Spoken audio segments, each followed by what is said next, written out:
Let me paint you a picture. Two people, same income, same city, same everything.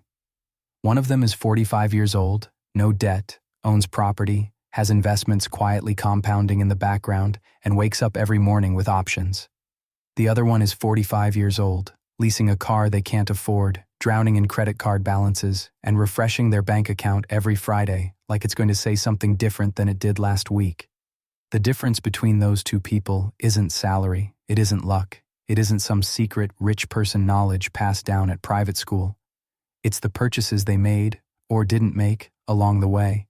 Here's what nobody tells you about financial freedom. It's not about making more money. Plenty of people make six figures and are completely, embarrassingly broke. Financial freedom is about buying the right things at the right time and understanding why the wrong purchases don't just cost you money today, they cost you the ability to make choices tomorrow. My name is Ethan, and I've spent years studying the gap between people who achieve financial independence and people who are permanently one unexpected car repair away from complete financial collapse. Today, I'm going to walk you through the 7 purchases that can genuinely change your financial trajectory. And the beautiful thing about this list is it doesn't matter if you're 24 or 44.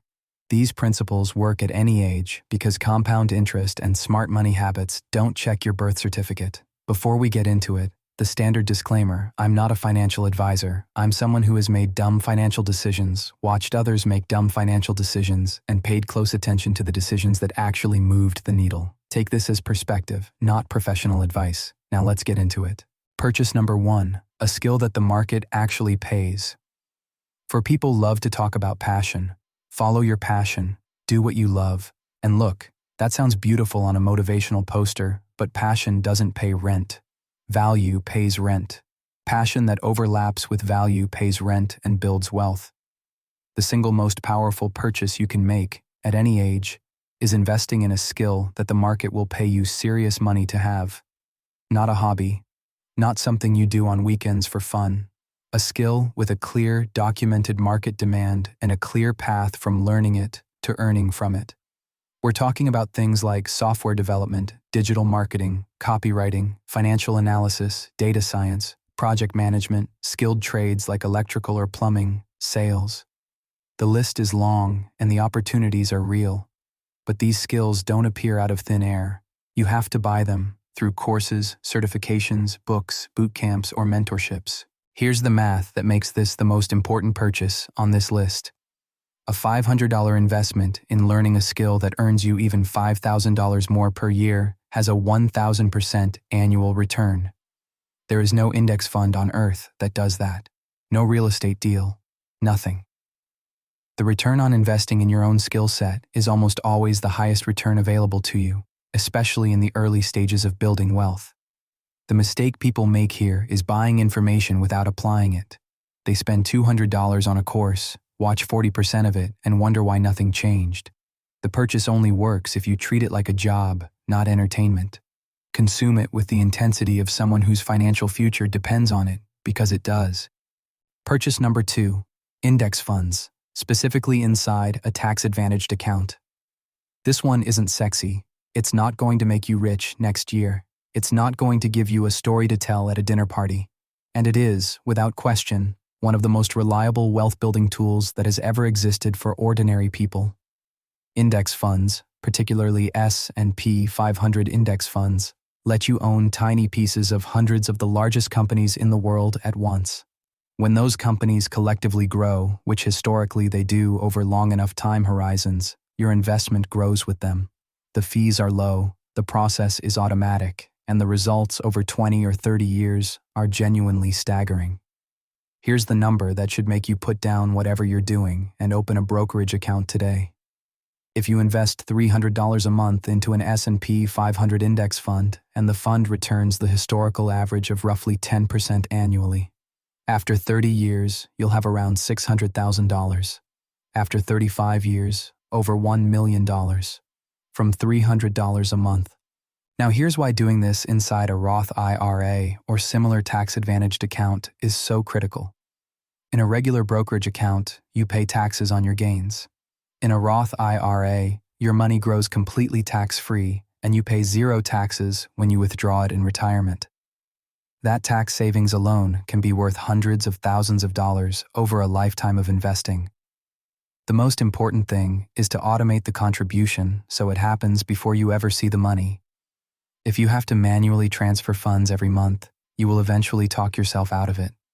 Set it up once, forget about it, and let compounding do the heavy lifting for the next few decades while you focus on everything else. Purchase number 3, a plane ticket, but not the kind you're thinking. Stay with me here because this one requires some nuance. I'm not telling you to blow your savings on luxury resorts and overpriced cocktails in Bali so you can post it on Instagram and pretend you're a travel influencer. That's how you go broke while looking rich, which is the exact opposite of what we're going for. What I'm telling you is that strategic travel is one of the most underrated investments in your human capital that exists. When you put yourself in genuinely unfamiliar environments, you are forced to develop skills and resilience that no classroom and no corporate job will ever teach you. You get better at problem solving. You get more comfortable with uncertainty. You develop perspective that makes you more creative and more resourceful in every area of your life. You also meet people, and people, the right people, are responsible for more financial breakthroughs than any course or book or strategy ever will be. The person you meet at a hostel in Lisbon might be building a startup you could join. The contact you make at a conference overseas might be your entry point into an industry you didn't know existed. Your network is your net worth, and your network gets dramatically larger when you leave the bubble you grew up in. The smart version of this is to use travel rewards credit cards, paid off in full every single month, never carrying a balance, to collect points that reduce or eliminate the cost of flights and hotels. Used correctly, this also builds your credit score, which matters enormously when you're ready to make bigger financial moves like buying real estate. Purchase number 4, books and courses that actually change how you think, not entertainment. Not information for information's sake. Education that directly challenges the mental models you currently use to make decisions. Most people read the same way they watch Netflix, passively, for enjoyment, absorbing almost nothing that changes their actual behavior. That's fine for fiction on a Sunday afternoon. It's useless if you're trying to rewire the way you think about money, business, risk, and success. The books and courses worth buying are the ones that feel slightly uncomfortable because they're asking you to question assumptions you've held for years. Books on behavioral economics that explain why you keep making financial decisions you know are bad. Books on business and investing written by people who actually did the thing and aren't just theorizing. Courses on skills taught by practitioners, not academics. Here's a number to put this in perspective. The average American spends over $200 a month on subscriptions, streaming services, apps, memberships they barely use. That same $200 directed at deliberate, applied education every month would represent thousands of dollars of investment in your own mind per year. Your mind is the engine that generates every single dollar you will ever earn. Maintaining and upgrading that engine is not optional if you are serious about financial freedom. The key word is applied. Buy the book. Read it with a pen in hand. Write down the 3 things you're going to do differently because of what you read. Then do those things.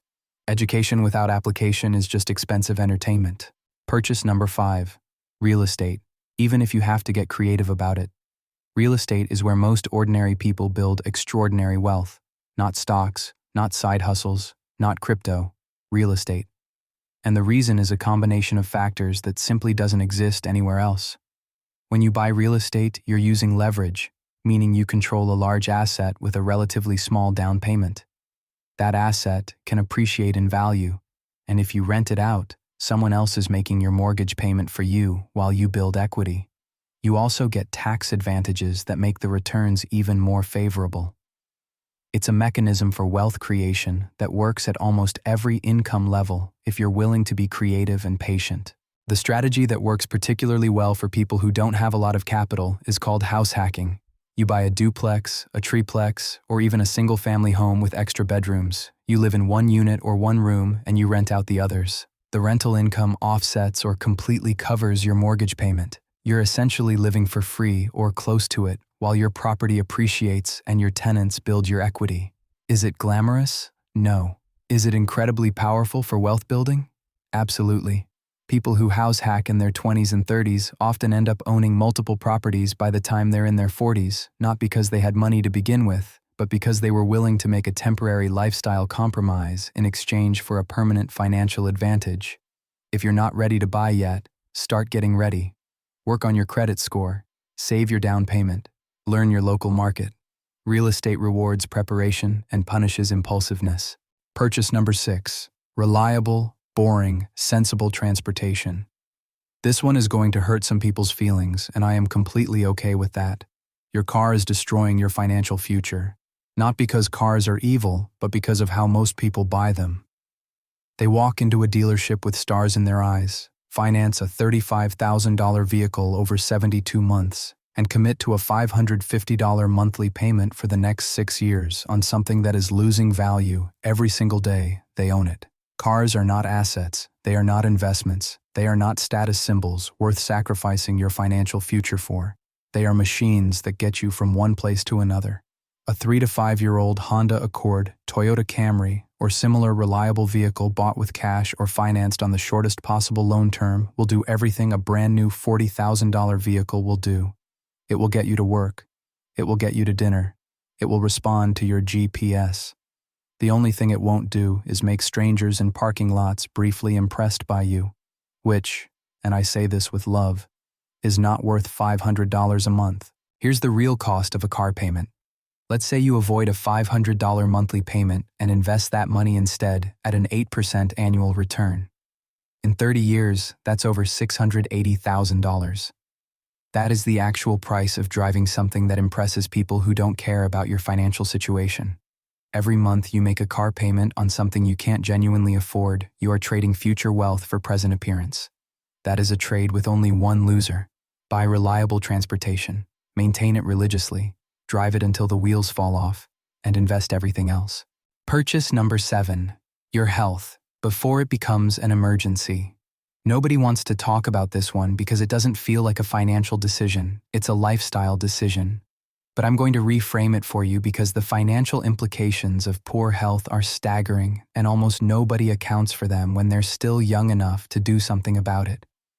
Your health is the infrastructure that everything else is built on. Your earning capacity, your ability to execute on a business, your focus, your decision-making, your resilience under pressure, all of it runs on the hardware of your physical body. If that hardware is degraded, everything else suffers. And the insidious thing about health decisions is that the costs are deferred. You eat badly in your 30s and pay for it in your 50s. You skip sleep consistently in your 20s and feel it in your 40s.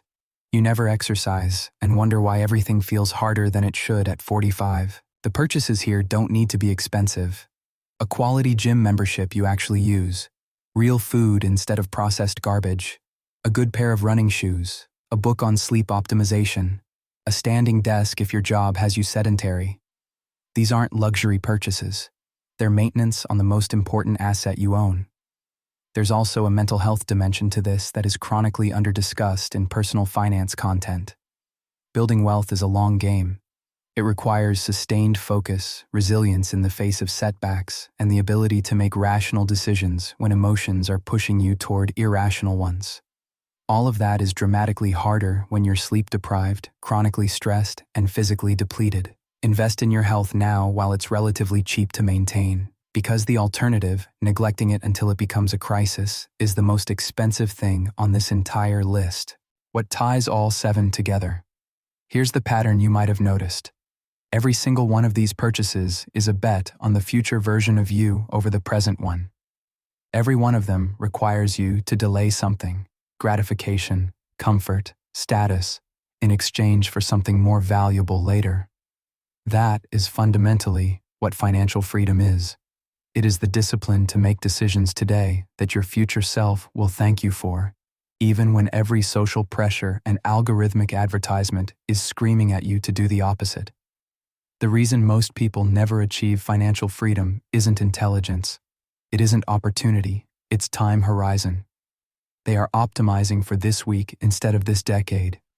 They are making decisions based on how something makes them feel right now instead of what it builds over 10 or 20 years. These 7 purchases don't work in isolation either.